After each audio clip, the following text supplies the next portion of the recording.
Cześć kochani, jak zwykle Janusz Dąbrowski was wita serdecznie na kanale Belwy Zdrowia.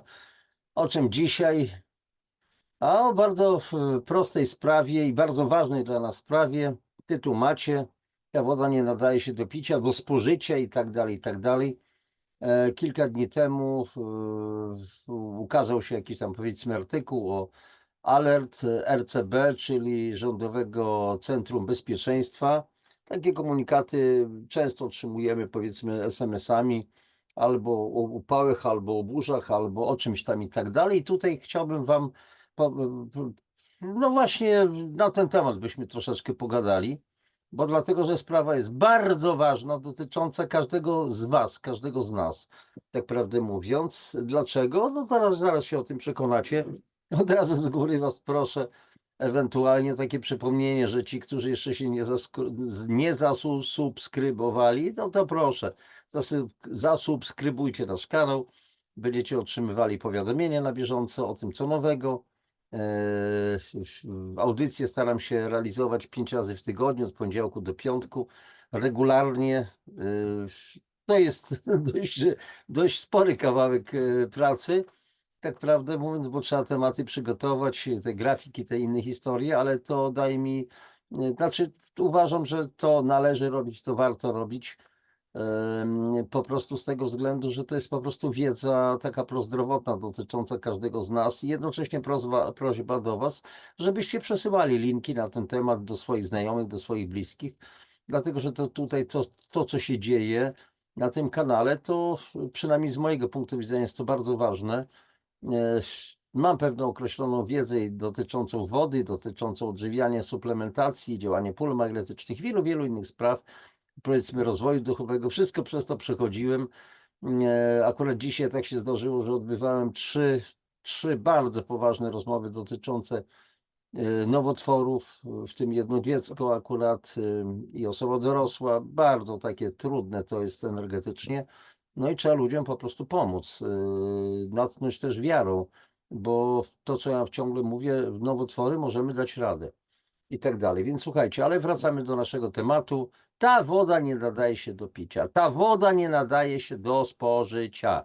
Więc udostępniam wam ekran, bo chcę wam pokazać tutaj pewien artykuł, oprzeć na pewnym artykule. No właśnie, teraz popatrzcie. Zaraz. Więc tutaj RCB ostrzega przed wodą na zachodzie Polski. Nie nadaje się do spożycia. A, i jeszcze wezmę tutaj, słuchajcie, troszeczkę zwiększę czcionkę, żeby to było wyraźnie widać. Wy z kolei możecie oczywiście dać pełny ekran, to będzie wyraźniej. Więc RCB, Rządowe Centrum Bezpieczeństwa, ostrzega przed wodą na zachodzie Polski. Nie nadaje się do spożycia. Artykuł 18 z 18 lipca 2024 roku, opracowanie Karolina Trela. Rządowe Centrum Bezpieczeństwa wydało ostrzeżenie dla mieszkańców części powiatu słubickiego, czyli województwo lubuskie. Woda z wodociągu w Słubicach obecnie nie nadaje się do spożycia. Czwartek 18 lipca Rządowe Centrum Bezpieczeństwa wysłało wiadomości SMS do osób, które przebywają na terenie powiatu słubickiego. Jak się okazuje, teraz woda z wodociągu w Słubicach nadaje się jedynie do celów sanitarnych, czyli ewentualnie, wiecie, no rączka czy przycisk, ewentualnie czyszczenie naszych muszli, bo do mycia pytanie, czy się tak woda nadaje do mycia. Uwaga, woda z wodociągu w Słubicach zaopatrujące. Słubice, Kunowice, Nowy Lubusz, Kolonia, Nowy Lubusz, Puławidło nadaje się tylko do celów sanitarnych. Przekazało w wysłanych wiadomościach RCB. Podkreślono, że woda w tychże miejscowościach nie nadaje się do spożywania, przygotowania potraw czy mycia owoców i warzyw. Więc taki alert oczywiście i tak dalej, a więc tutaj mały wycinek całej Polski. Ale tak prawdę mówiąc, zastanawiam się jeszcze w ilu miejscowościach w Polsce woda się nie nadaje do spożycia. Zaraz będziemy o tym mówić. Alert dotyczący wody wydano również 16 lipca, ale na północy kraju. Wówczas RCB ostrzegało osoby, które przebywały na terenie Gdańska o zanieczyszczeniu wody, które powstało po pożarze w porcie. Uwaga, nie korzystaj z kąpieli na terenie plaży w Gdańsku, Nowy Port Jelitkowo. Możliwe zanieczyszczenie wody powstały po pożarze w porcie. alarmowało wówczas RCB. Zakaz kąpieli został później rozszerzony o plażę w Sopocie od wejścia numer 1 do wejścia numer 45 i tak dalej, i tak dalej. A więc znowu alert i wszystkim. I oczywiście alert RCB przed tym ostrzega, więc to jest przekazanie informacji, że to system ostrzegania przed zagrożeniami na terenie Polski. Informacje dotyczące zagrożeń są kierowane do odbiorców przez wiadomości SMS. Na alert RCB nie trzeba zapisywać. Osoby, które znajdują się na obszarze potencjalnego zagrożenia, otrzymają na swój telefon komórkowy SMS z ostrzeżeniem.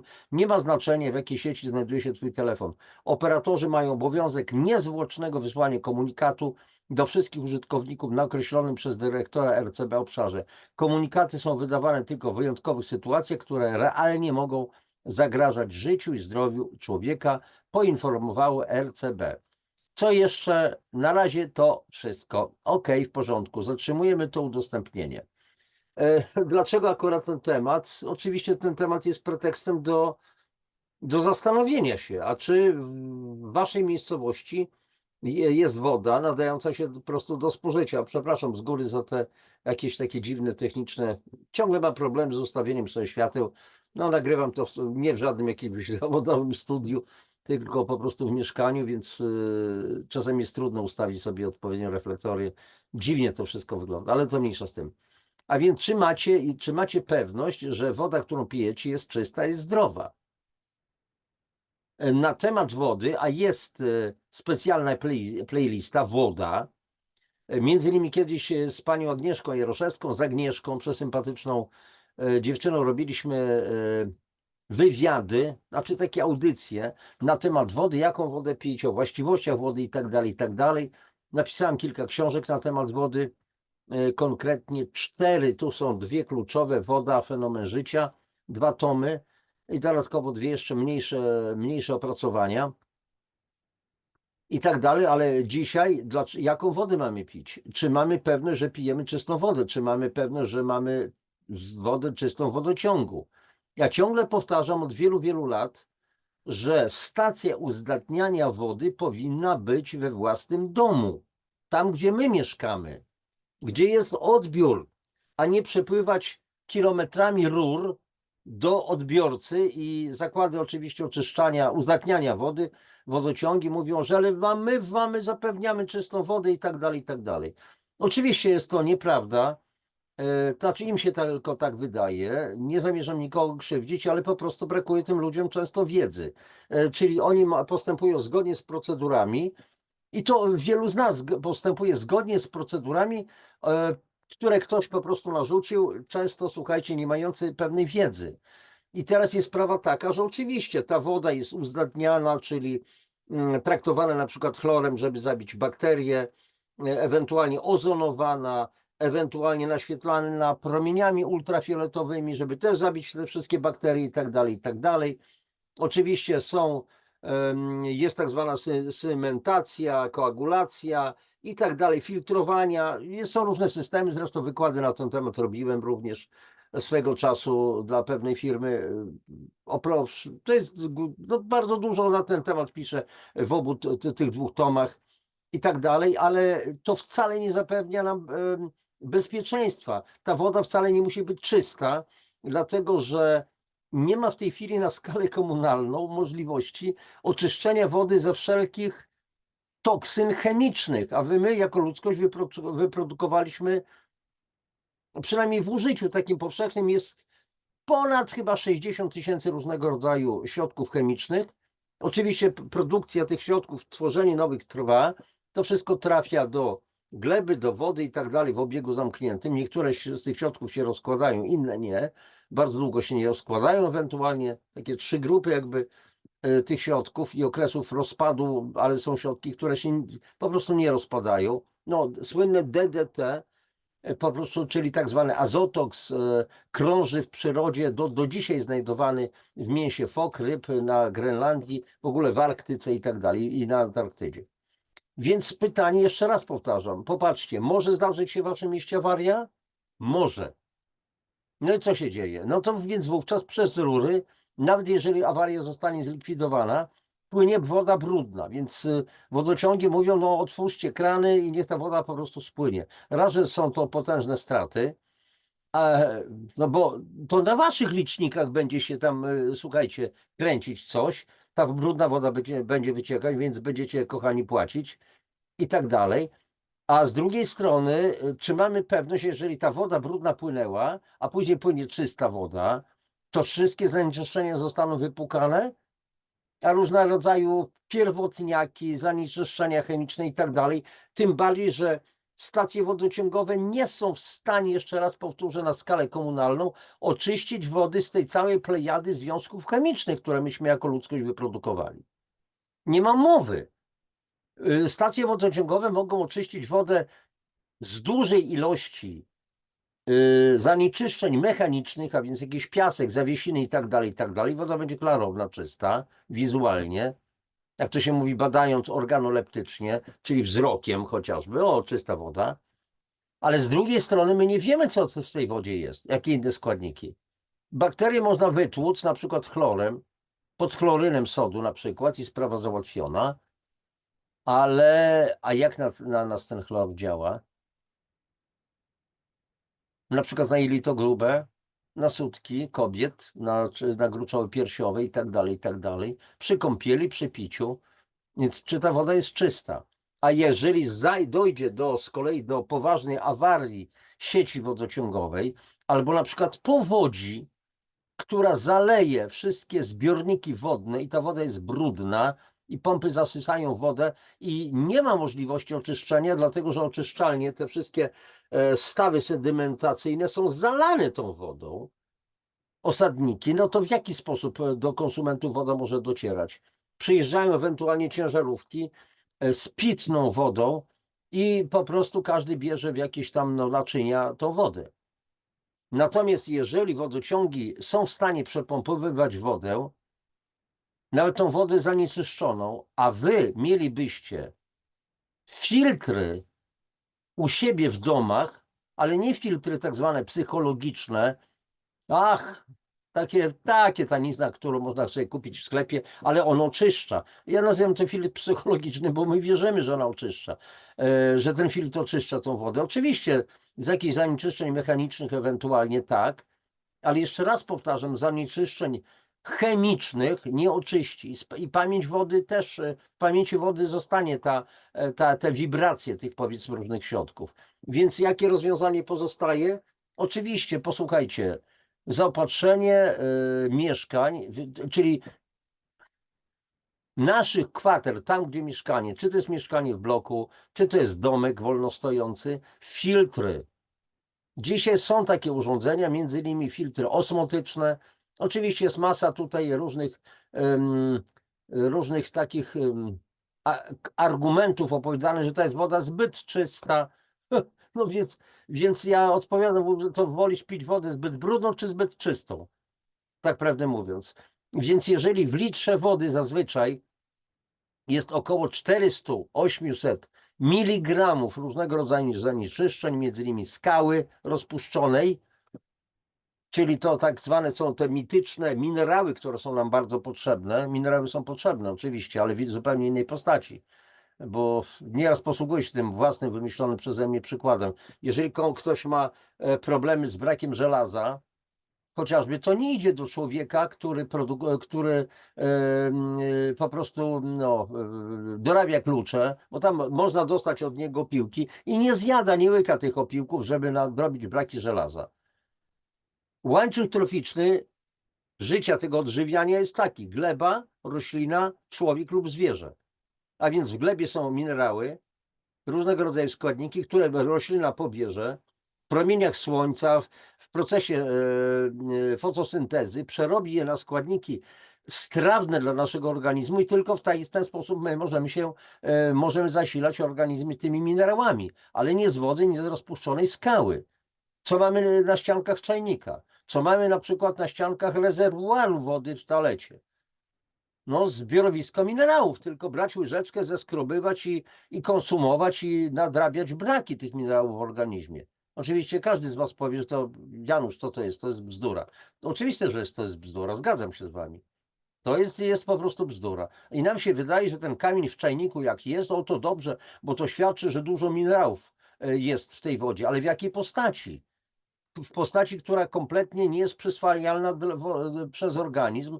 To jest zaledwie około 5% takich minerałów w takiej postaci jest przyswajalnych. To czy dla 5% przyswajalnych tych odrobinki tych minerałów warto pić zanieczyszczoną, brudną po prostu wodę? O tym jeszcze swego czasu mówił nieoceniony świętej pamięci doktor Zbigniew Hałat. Ja się wychowałem na jego tak zwanej turkusowej książeczce. Wygooglujcie sobie, turkusowa książeczka Zbigniew Hałat. Będziecie wiedzieli, o co chodzi. Jeszcze można czasami chyba dostać to.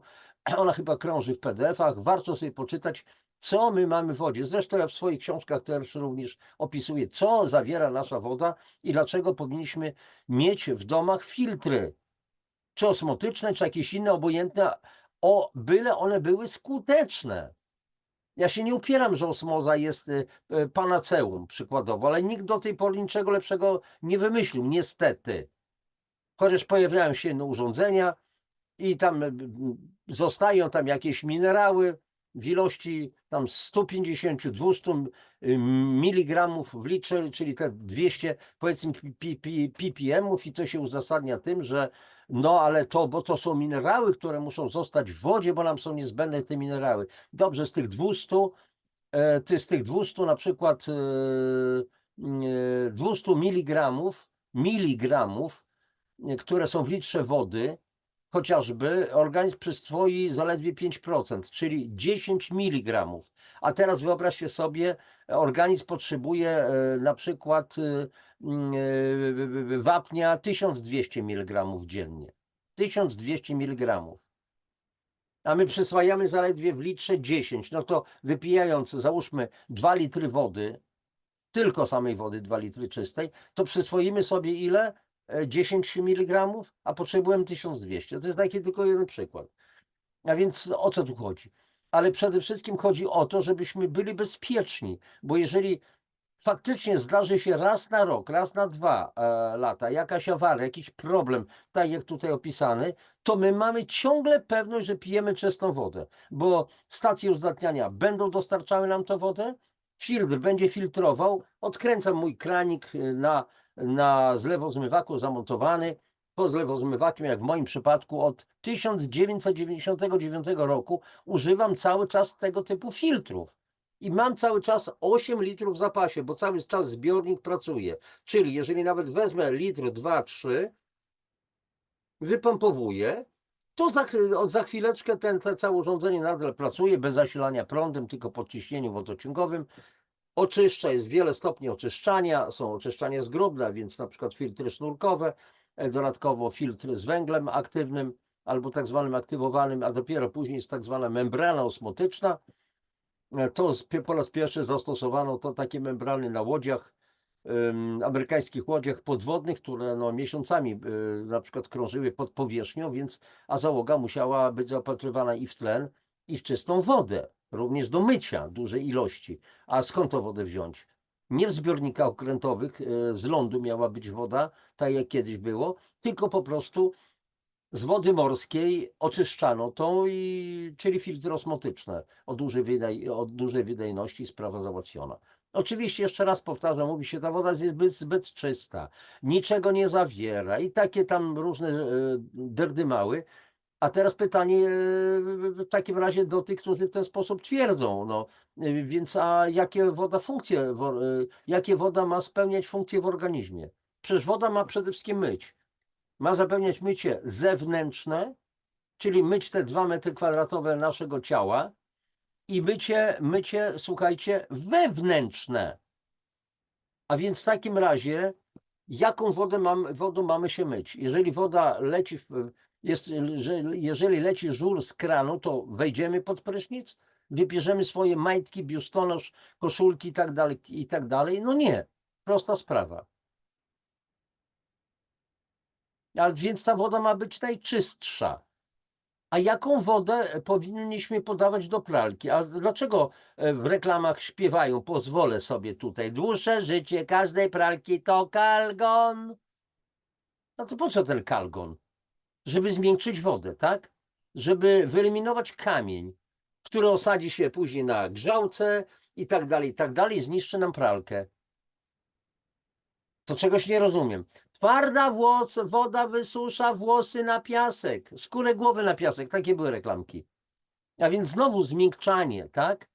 Zaraz, to twarda woda tutaj na tą skórę źle działa, ale twarda woda, czyli zawierająca rozpuszczoną skałę, będzie kapitalnie działać na nasze śluzówki, na nasze naczynia krwionośne. Tam się nic nie będzie osadzało. Absolutnie.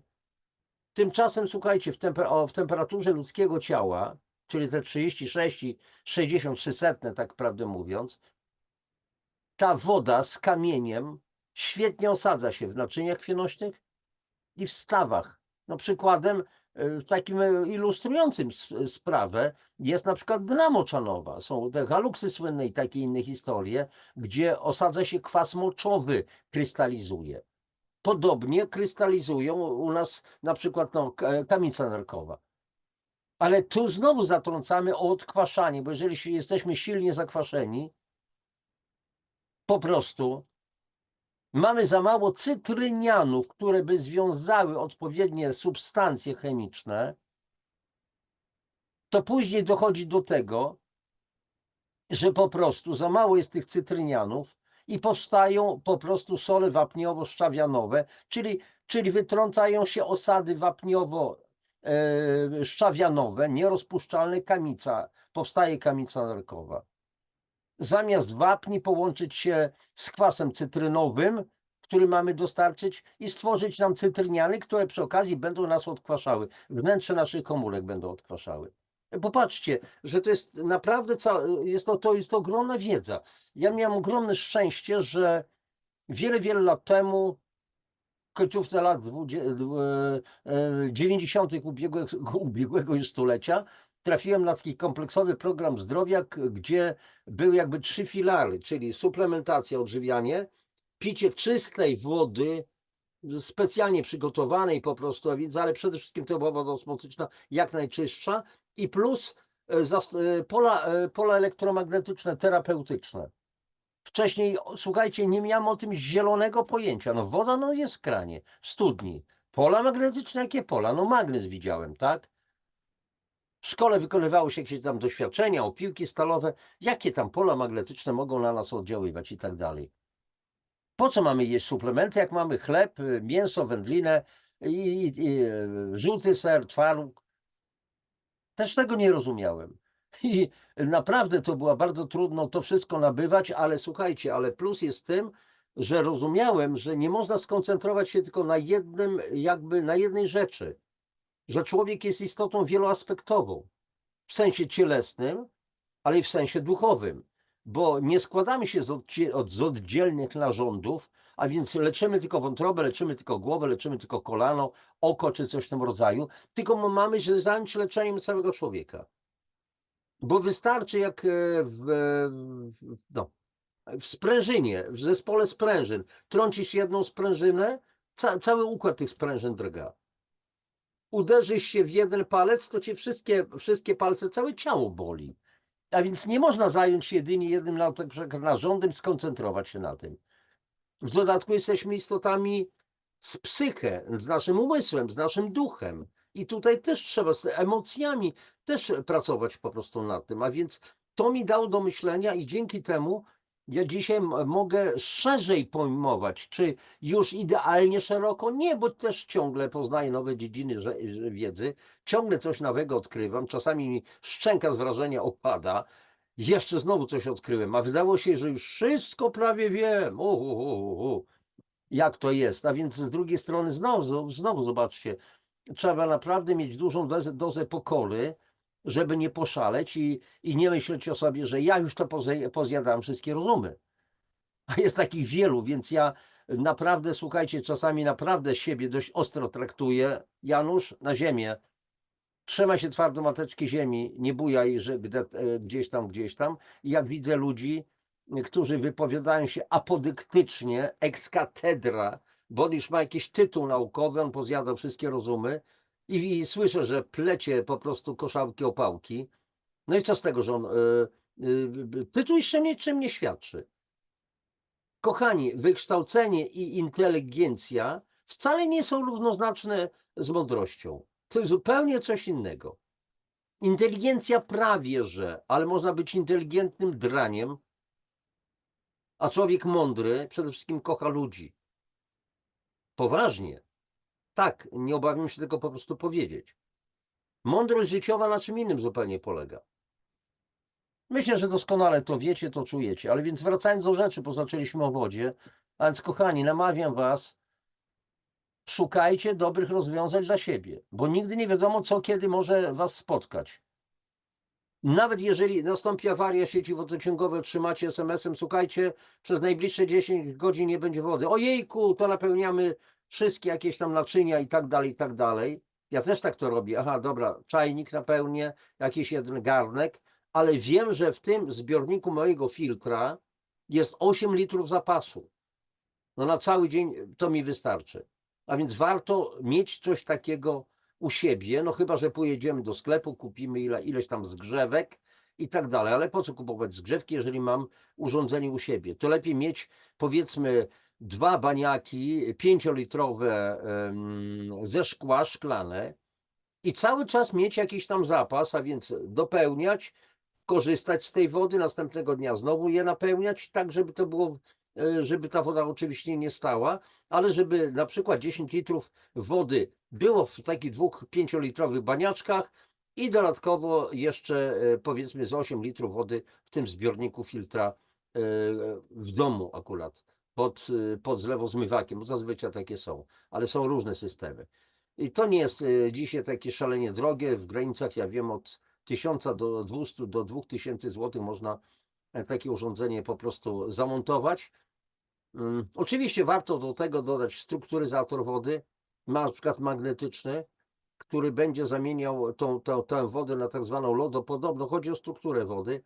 Wielokrotnie już o tym mówiliśmy. Warto byłoby, żeby ta woda była o wysokim ujemnym potencjale redox, czyli działała jak antyoksydant, żeby miała na przykład odczyn alkaliczny wysoki, rzędu 8-9 pH, ale to nie, po prostu jeżeli mamy suplementy, możemy ją strukturyzować odpowiednio, w prosty sposób, właśnie jakimiś urządzeniami. Kiedyś z panem Andrzejem Fiedrukiem rozmawialiśmy o jego urządzeniu MIM-2, to taki zastosować MIM-2, obok postawić, tam ma takie rzepy po prostu no, na gumach, więc można po prostu opleść i ten MIM po prostu działa, strukturyzuje wodę na bieżąco, nie ma żadnego problemu. Więc chodzi o to, żebyśmy byli, posłuchajcie, żebyśmy byli niezależni, bo nigdy nie wiadomo, co się może wydarzyć. I wtedy dopiero larum. Tak jak ten przykład w Słubicach i tak dalej. A to nie jest jedyny przypadek, nie jest to jedyny przykład, więc po prostu warto siebie zabezpieczyć. To jest zasada. Nie troskać się, tylko się troszczyć. Jest to różnica w słowach. Kochani, mam nadzieję, że ta krótka dzisiaj audycja, krótsza niż zazwyczaj, ale też jest wartościowa, pewną wiedzę Wam daje, pewne podpowiedzi.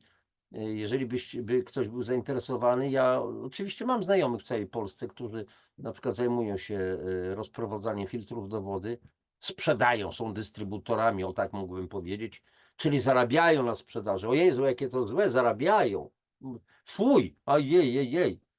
No, niektórzy tak to twierdzą. Aha, to ile pan zarobi? Jak na razie to ja chcę, żebyście. Znaczy, ja od razu mówiłem, że nie sprzedaję żadnych filtrów. No, ja się nie nadaję za bardzo do sprzedaży. Mam taką naturę. Jedynie co sprzedaję, to moje własne książki. Natomiast bardzo chętnie kogoś polecę, do kogo mam zaufanie i na pewno dobre urządzenia, przynajmniej porozmawiacie, bo to trzeba rozegrać wszystkie aspekty i aspekt finansowy. Nie zawsze kogoś stać na przykład na jakieś urządzenia naprawdę bardzo wypasione, na przykład za 5000 zł czy coś w tym rodzaju, ale można coś dobrego kupić, co będzie służyć przez długi czas. Ja mam u siebie też filtr bardzo prosty, bardzo skuteczny, który przede wszystkim daje czystą wodę. I ja ją strukturyzuję, a minerały uzupełniam przy pomocy, kilka razy Wam pokazywałem tutaj takie, no całej puszki nie pokażę, tylko takie minerałki sobie po prostu łykam. codziennie 20 drażetek dziennie zawierają wodorowęglany różnych pierwiastków, znaczy węglany i cytryniany i tak dalej. Glukonian miedzi, który kapitalnie działa na cery dziewczyny, coś rewelacyjnego i wszystko. A więc to po prostu moje działanie, jeżeli chodzi o moje zdrowie, są wieloaspektowe. Mam też urządzenie do magnetostymulacji, też z tego korzystam. A więc jeszcze raz powtarzam, mam jeszcze takie urządzenie do terapii częstotliwościowych. Jednego z moich bardzo dobrych znajomych, poszperajcie, znajdziecie akurat wywiady z nim. Także, no i co jeszcze? No i to jest wszystko. Trzymajcie się, wszystkiego dobrego. Jeżeli audycja oczywiście Wam się spodobała, coś wniosła nowego, to proszę o subskrypcję, o lajki. O, łatwo podnieść tam, kliknąć na tą łapeczkę. Subskrypcję bardzo łatwo, bo jak najedziecie na tą taką ikonkę, taką, że takie jakby drzewko szczęścia, to tylko najedziecie kursorkiem, już się pokazuje, zasubskrybuj. Jakiś komentarz, będę wdzięczny, bo to momentalnie pozycjonuje kanał. Wszystkiego najlepszego, powodzenia, papatki.